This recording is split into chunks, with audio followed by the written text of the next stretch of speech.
রাত পোহালেই 25শে বৈশাখ। রবীন্দ্রনাথ আর বৈশাখ যেন একসাথেই জড়িয়ে থাকে। কবি পূর্ণেন্দু পত্রের ভাষায় দেখতে হয় না ক্যালেন্ডার, জিজ্ঞেস করতে হয় না তারিখটা কবে, আগে থেকেই বুকের মধ্যে একটা সাড়া ওঠে। 25শে বৈশাখ আসছে, রবি ঠাকুরের জন্মদিন। হ্যাঁ, রবীন্দ্র জয়ন্তী পালন অর্থাৎ রবি পুজো। তবে কি সে শুধুই 25শে বৈশাখ? না, মনে হয় আপামর বাঙালির কাছে প্রতি পয়লা বৈশাখ থেকে শুরু করে চৈত্র সংক্রান্তি পর্যন্ত প্রতিদিন চক্রাকারে রবীন্দ্র জয়ন্তী। কারণ রবি ঠাকুর থাকেন বাঙালির প্রতিটি অনুভূতি যাপনে, তাই তো তিনি প্রাণের ঠাকুর। আর এই আন্তর্জাতিক মাধ্যম সাক্ষ্য প্রমাণ নিয়ে হাজির যে পৃথিবীর যে প্রান্তেই বাঙালি আছেন সেই প্রান্তেই রবীন্দ্র জয়ন্তী পালন। কারণ একমাত্র রবি বাঙালির শ্রেষ্ঠ যাপন। তবে আজ আমি এনেছি এক অন্য রবীন্দ্র জয়ন্তীর ছবি। দেখুন তো, চেনা চেনা মনে হয় কিনা।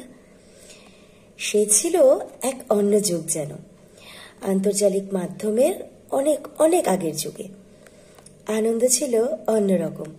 পাড়ার জলসায়, রঙের খেলায়, মায়ের আগমনে আর রবীন্দ্র নজরুল জয়ন্তীর সময়। হ্যাঁ, এসবের এখনো সবটাই হয়, কিন্তু ফারাক অনেক অনেকটা। তখন বছরে বিভিন্ন সময় ভাগ করা থাকতো এমন আনন্দ উৎসব পালনের। যেমন রঙের খেলা শেষ হবার সাথে সাথেই পরিকল্পনা হতো রবীন্দ্র জয়ন্তী পালনের। আর এই রবীন্দ্র জয়ন্তীতে চলতো অদৃশ্য প্রতিযোগিতা।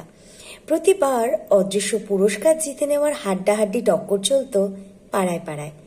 ঠিক যেমন প্রতি পাড়ায় থাকতেন এক অনুষ্ঠানের উদ্যোক্তা, একজন শিক্ষক, একজন পরিচালক, আর থাকতো পাড়া ভর্তি কচিকাচার দল, তরুণ তরুণীর দল। থাকতেন হারমোনিয়াম নিয়ে প্রতি সন্ধ্যায় সব কাজ সেরে হে নূতন দেখা দিক আরবার গান তোলাবার প্রচেষ্টারত কোনো বৌদি কিংবা কাকিমা।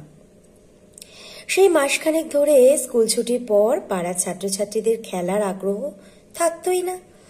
মহড়ায় কেউ যখন নাচে ছন্দ মেলাচ্ছে, কেউ তখন নাটক মহড়ায় মুখস্থ বলতে গিয়ে আটকে যাচ্ছে। একটা বাড়িতে প্যাপ ও সুরে হারমোনিয়ামের সাথে তবলায় পাড়ার দাদা হাতুড়ির বাড়িতে ঠুং ঠুং করে ঠুকছে। সেই শব্দ শুনতে শুনতে অফিস ফেরতা স্বামীদের মুখে হালকা হাসির ছোঁয়া।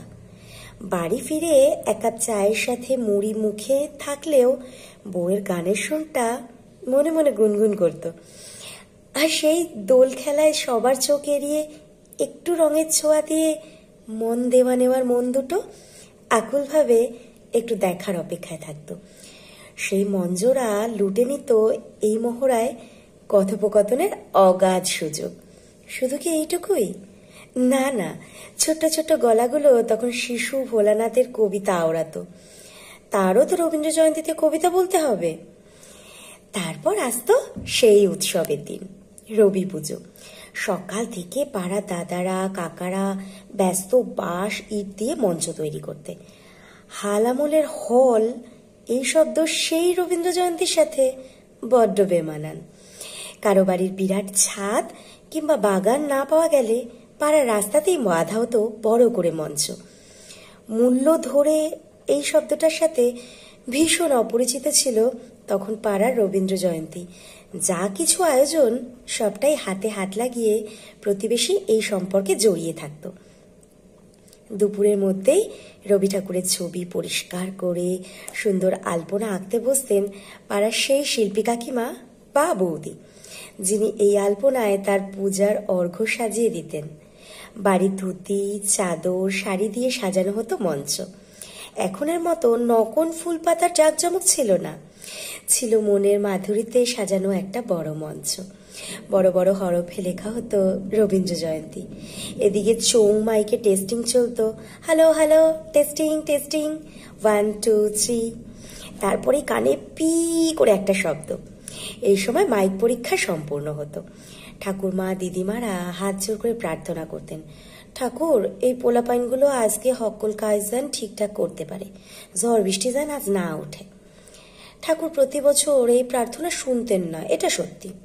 সাজানো মঞ্চে ঝোড়ো হাওয়া আর বৃষ্টিতে ভিজে একসা হয়ে যেত। সব থামলে আবার পাড়ার দাদা কাকা সবাই হাতে হাত লাগিয়ে তাড়াতাড়ি মঞ্চকে আগের মতো না হলেও ঠিকঠাক করার প্রচেষ্টায় সফল হতেন। তারপর চন্দনের আলপনায় সেজে রবি ঠাকুর বসতেন হাতের কাজের ফুল তোলা সাদা চাদর ঢাকা একটি চেয়ারে অথবা টেবিলে। দুধারে থাকতো পিতলের ফুলদানিতে রজনীগন্ধার গুচ্ছ। বেলি জুঁয়ের মালার সাথে ধূপকাঠি জ্বালিয়ে শ্রদ্ধাঞ্জলি নিবেদনের পর শুরু হতো অনুষ্ঠান। উদ্বোধনী সঙ্গীতে অতি পরিচিত গান হে নূতন। কিন্তু কখনো কখনো প্রতিবেশী পাড়াকে টক্কর দিতে শোনা যেত আলোকের এই ঝর্ণা দ্বারায় ধুইয়ে দাও। গুনগুন শুনে দর্শক আসনেও ঠোঁট নড়ে উঠত। এরপর গুটিসুটি পায়ে পাড়ার ছোট্টটি সাদা পাজামা পাঞ্জাবি পরে মঞ্চে উঠত। দুপুরেও মায়ের কাছে মুখস্থ বলতে পারা বীরপুরুষ মঞ্চে বলতে মাঝপথে ভুলে গিয়ে কান মাথা চুলকানো যেন রেওয়াজ ছিল তখন। ঠিক তখনই মুচকি হেসে এগিয়ে আসতেন পাড়ার বয়োজ্যেষ্ঠ কোনো দাদু। কচি ও ভারী গলা মিলিয়ে তখন উচ্চারিত বীরপুরুষে গলা মেলাতেন কাঠের চেয়ারে বসা দর্শকও। অনুষ্ঠান চলতে থাকতো স্রোতের মতো গানে নাচের ছন্দে তালে।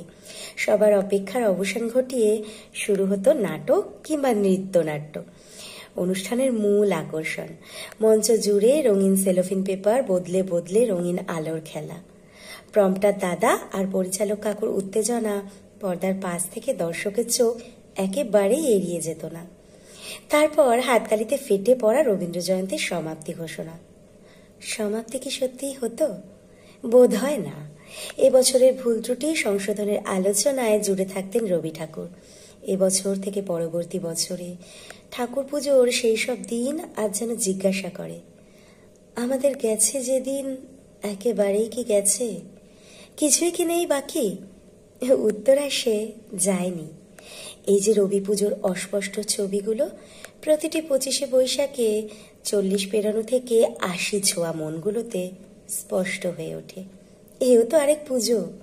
প্রাণের ঠাকুর পূজিত হন ছলছল চোখে স্মৃতির রোমন্থনে। পুজো এভাবেও সমাপন হয় বোধ হয়। তবে পাড়ার রবীন্দ্র জয়ন্তী অবয়বে হারিয়ে গেলেও মঞ্চে হলে আজও এই পুজো কিন্তু চলছে, চলবে অবিরাম। আর সবকিছুর পরিবর্তনেও একমাত্র সত্য হয়ে জলজল করে রবীন্দ্র জয়ন্তীর মঞ্চ আলোকিত করে থাকবেন আমাদের প্রাণের ঠাকুর, আমাদের হৃদয়ের ঠাকুর রবি ঠাকুর। হারিয়ে যাওয়া রবীন্দ্র জয়ন্তী। কলমে অর্পিতা বোস, কণ্ঠে আমি চৈতি।